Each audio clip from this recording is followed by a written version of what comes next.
watching Daybreak on Trust TV. Now, during the weekend, Nigeria and China announced that two countries are set to build and jointly operate a baseline interferometry station in Toro, Bauchi State to monitor earthquake and volcanic eruption, as well as providing an in-depth geophysical events in Nigeria and Africa.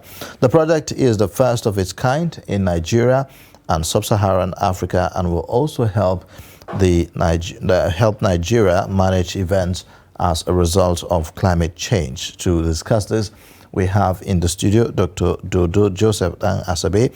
He is an associate professor and acting director, Center for Geodesy and Geodynamics, CCG, Toro in Bauchi State. Thank you so much for joining us on Daybreak today. Yeah, thank you so much for having me. You're welcome. Thank you. All right, well, for many of our viewers watching, they'll be wondering, baseline interferometry station, this project between Nigeria and China, what is it really all about? And if you talk about earthquake and volcanic eruption, how is that a problem to Nigeria? You know, if we may start by laying that background. Yeah, let me also start by taking you back to the mandate of the Center for Geodesy and Geodynamics, and also to be able to tell you what the center stands for. Basically, that's the Center for Geodesy and Geodynamics, Toro. Is a center that is under the National Space Research and Development Agency. It is NASDAQ that established that center for a particular purpose. Now, before then, way back in 1989, there was the issue of earth tremor or earthquake happening in Nigeria, mostly in the southern part of the country. And how then do we monitor these geophysical events? So a team of scientists came up, and there was that desire for us to establish this sensitive space geodetic infrastructure that will enable us to carry out an in-depth study of this geodynamic phenomenon.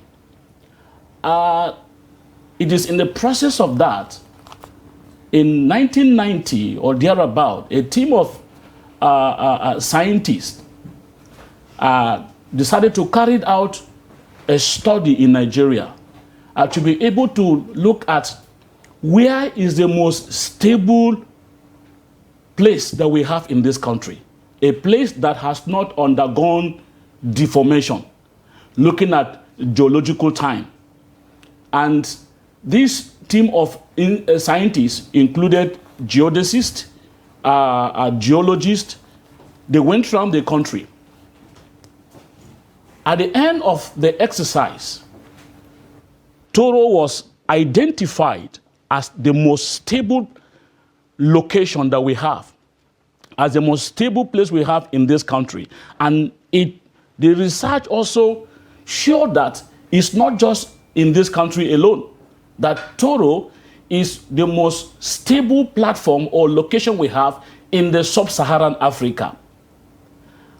And this was corroborated by the visit of a team of scientists from NASA in the USA.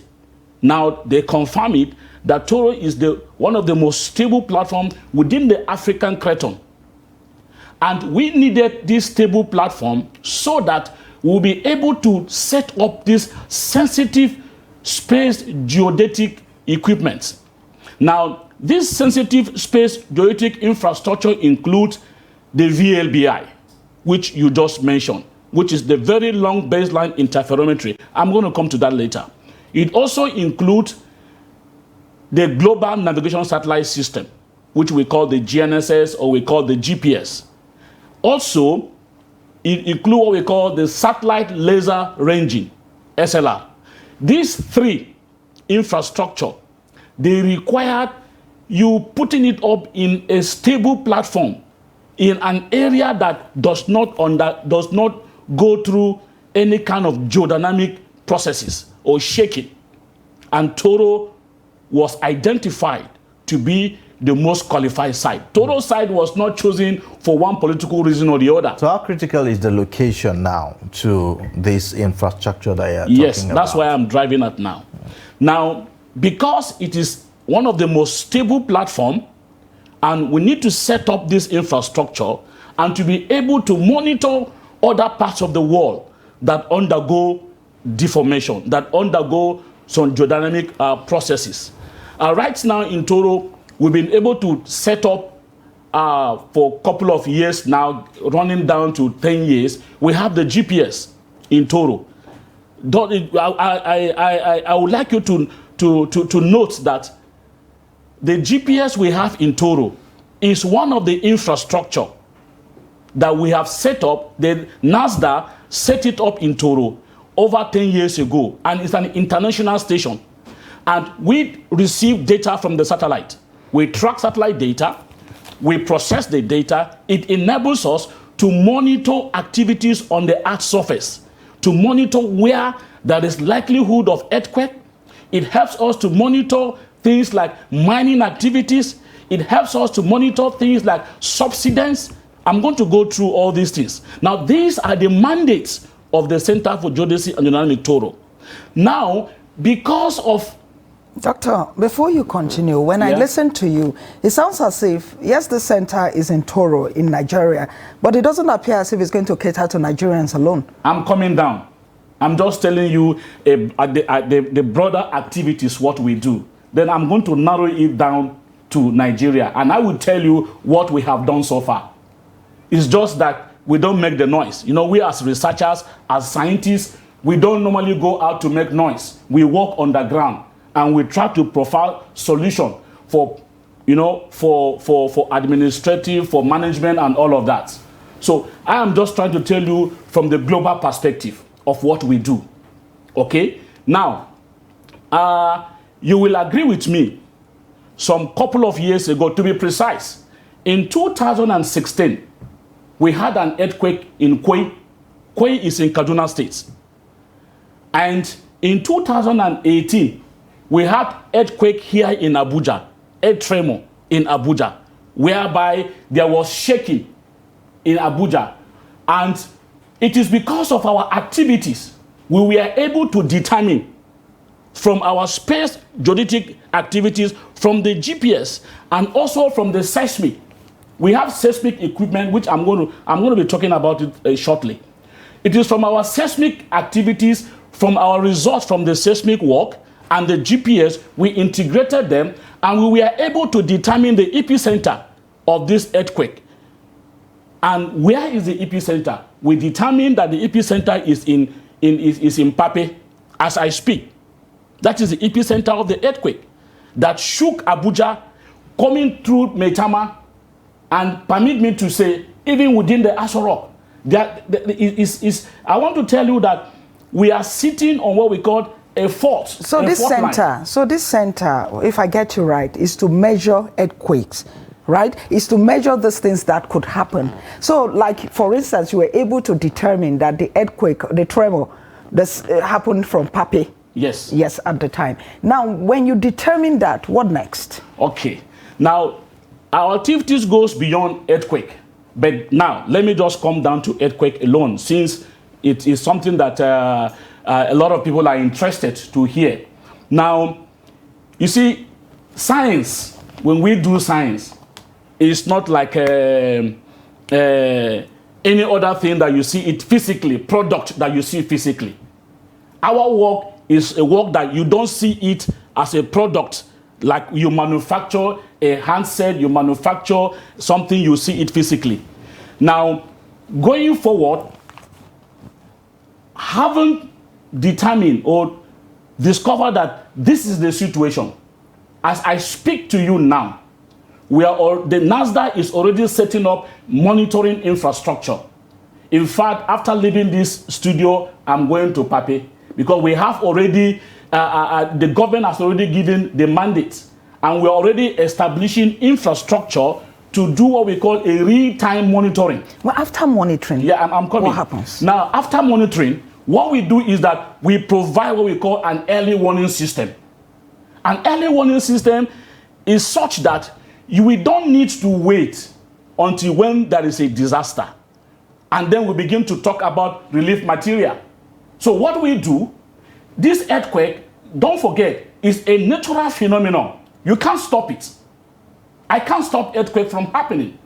But what I do from my own science, I will be able to carry out investigation with time to be able to look at some signature. It tells me from my measurement, continuous measurement I'll be doing, there are signatures that begins to suggest to us that there is likelihood of an event that may happen. We will not be able to tell you that this day is going to happen, but we will be able to tell you that from our measurement, from what we are seeing, from our satellite data, there is a likelihood that there is going to be a repeat of this. Okay. And once we do that, just a minute, once we do that, we provide early warning to government. We provide early warning to the administration. And the next thing is to find a way of seeing how you can evacuate people, to let people know ahead of time. Okay. And that will solve a lot of problems, loss of life, loss of properties. Okay, in the case of the Koi incident you cited and the Abuja incident you cited of the previous earthquake experiences, were you aware, was your agency aware that there was a likelihood of that happening? And, you know, did you know beforehand that that was likely going to happen? You see, those incidents you cited. Like I said, now we are installing the infrastructure. You get my point? We are now installing the infrastructure. Like the Koi earthquake, we are not able at that time to be able to look at the signature ahead of time because we were not having the requisite equipment then. But one thing that is very certain that we did, after the earthquake, already we have our seismic equipment. The seismic equipment, our seismology tells us when an event happened, it records it. Then the next thing we need to do is that where did this thing started? We need to know which location. Okay. So that of the Koi, we didn't see the signature because we are not having the requisite instrument as at that time. Okay, you didn't have it at that time. At that time. So now, but we have an instrument that tells us, that told us at the end of the day that this is where this thing started. So now we are now building the infrastructure. Okay, yes, we're coming to that infrastructure where China is partnering Nigeria. So a lot of Nigerians would like to know the cost of this investment or center or this equipment, because who is bearing most of the cost, or is it a joint partnership? Fantastic. How are we coming about it? Fantastic. You see, I want us to separate the issue of money from science, because we had so many people talked about we need money to actualize science, whatever science. You need money to actualize science. The science is a driving force. Without the science, the money becomes useless. Because it's the science that gives you the latitude to spend the money. If the science result is not there, you won't know where to spend the money. That's one thing we should understand. So we need to separate science from money. There are science that we do. You don't see the benefit in monetary terms, but you will see the benefit in terms of securing of lives and property. Now, coming to what you said about our partnership with China. Now, we have been on this with them for quite some time. Like the GPS I talked about, we are doing a partnership with NASA in the US. Now, we are now doing a partnership with China. I know a lot of Nigerians do not want to hear when you say you are partnering with Chinese on this. They have a negative notion altogether. Why China? Why China of all? You may not understand the science that we are going into. Now, in this partnership, they looked for us.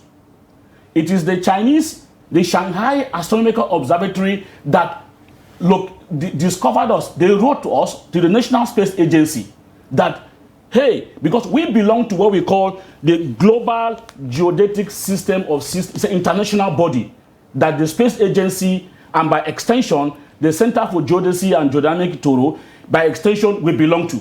So there was a call, there was a global call for countries that want to participate in these global activities, and which we now knew that it is our mandate, it's part of our mandate. So we key in, We wrote our proposal, and from our proposal, we made ourselves open. Now, the global community, the global geodetic system gave us approval of what we call a candidate site. By candidate site means the Center for Geodesy and Geonomy Toro is qualified to be part of the global team. And I wish if you will have seen the map, you will discover that in the whole of the sub-Saharan Africa, there is no country that is as geometrically located like Toro, which is by extension Nigeria itself. Now it is on that the Chinese or the Shanghai Astronomical Observatory had interest. Can we collaborate? And we started the process. Since 2019, it is the COVID that couldn't allow us to continue. The observatory would have been on ground by now. So in this collaboration, it is huge amount of money, which we do know is not something that we can easily key into. Now, the instrument, the equipment itself, the telescope itself is running into millions of US dollars. Now, the partnership we have entered into with them is a joint collaboration. And I want us to understand. Who's bringing the bulk of the money? Yes, I'm coming to that. I want us to understand, in science, you don't do science in isolation. Most people think that as scientists, you just do it in... No, even the International Space Station that we are talking about that is up there in the sky is not owned by one country. US has part, Russia has a component of the International Space Station, and other countries. It's not only US, it's not only Russia. They team up. You bring your own module, this send his own module, this bring his own module, you join a team up, and then you see the partnership will go on, and as a result, you strengthened your scientific capability. Now, in this partnership, they are bringing the bulk of the money is coming from them. And the partnership is such that they are not giving us the money in terms of physical cash. They are deploying the infrastructure to us, which I said is a radio telescope. They deploy this infrastructure to us, and then in our own part, we prepare the environment. For instance, now, in our last meeting with them, we are to construct what we call the tower.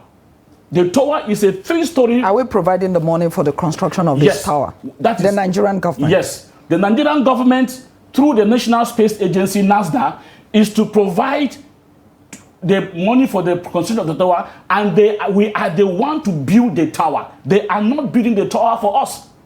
Do you have an idea of how much? The design. Do you have an idea of how much this is going to cost? We have the design of the tower. It's going to be a 3-story tower. It is on that tower that the telescope is going to be mounted. They are bringing the telescope. Then we are building the tower.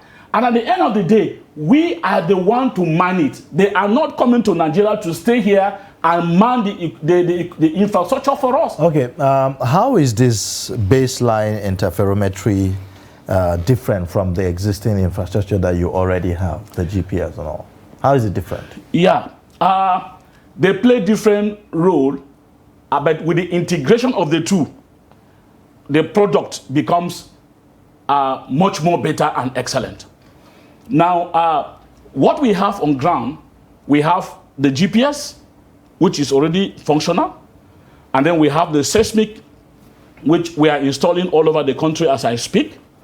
For the VLBI that is coming in, we need only one in the country, in each country, except countries that are so buoyant. But we as Nigeria, one VLBI station is well enough for us. Now, in this VLBI, it's going to be a kind of it's going to be like a scheduling observation. We are not using the VLBI in Toro alone. It's going to be a scheduled. As at the time we are going to now observe the quasar. The quasar is a deep, it's not beyond the star, because the star is a moving object. So we cannot take observation to the star because we believe the earth is rotating. So because the earth is rotating, every point on the earth's surface is also dynamic, is rotating. So we have a quasar. A quasar is a space object that is fixed, that does not move. So when we identify a particular space quasar, our colleague in South Africa that have the same VLBI, they will also identify the same quasar. The guys in Europe and those our colleagues from China, we will jointly do the observation at the same time. And once we observe this quasar at the same time, it enables us to come up with what we call the space reference frame. It's like when you have a frame like this, you want to design a map, you must produce a frame that this map I'm going to now draw, the map must not exceed this frame. All right, doctor, as you speak, it sounds like a lot of work that the center is going to be doing. But a lot of Nigerians will be wondering, considering that earthquakes do not occur a lot in Nigeria, most of our major natural disaster in Nigeria is flood. Earthquakes once in a while, tremors once in a while. So if you were able to look, you were not able to tell us how much this tower that we're going to install is going to cost. But Nigerians would like to know, Nigerians would like to know, considering that we do not have so many earthquakes and all of that, what is the economic impact of this project on the country? Yes, it's interesting to hear that we don't have so much of this earthquake. Yeah, it is true to some extent that Nigeria is relatively, I will have to use that word, underline the word, that Nigeria is relatively stable. But I want you to know as I speak, go to Pape now, because we are doing a construction there of our monitoring equipment. In fact, we just finished. If you go to Government Science Secondary School, Maitama, as I speak, you enter the school, they've given us a portion of land, and we have already constructed our monitoring monument. Very soon, this week, we intend to install the equipment. We are going to Mpape to do the construction of the monitoring monument. During our feasibility study in Pape, we were told by the inhabitants that even now, from time to time, they experience vibration. Where does it come from? That is the issue. So, and by the time there is a build-up of this vibration, and when it bursts, that is when you will see the tremor. Okay, good enough. It's quite commendable that the agency is being proactive in this regard. Yeah, thank you. Going ahead to make the necessary plans for eventualities. I mean, no one can really say what will happen. Nigeria may not have had these experiences in the past, but nobody knows what the future looks like. But looking at the geopolitical dimension to this, and we must talk about this because this is a partnership between Nigeria and another country. One will be wondering, what would be in this for Chinese to be willing to bring in the largest chunk, yes, of the investment that is needed in this regard? What will be in it? What is in it for them, to be able to do this? And what are the, geopolitical dimensions to this? Thank you so much. One aspect I want to clear. In science, we don't talk about geopolitical issue. Maybe I don't know whether the geopolitical you are referring to local geopolitical or at international level.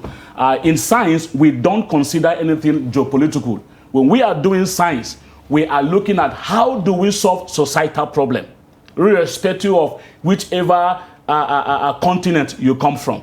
Now, in this partnership, like in our discussion, the Shanghai Astronomical Observatory, they have their radio telescope.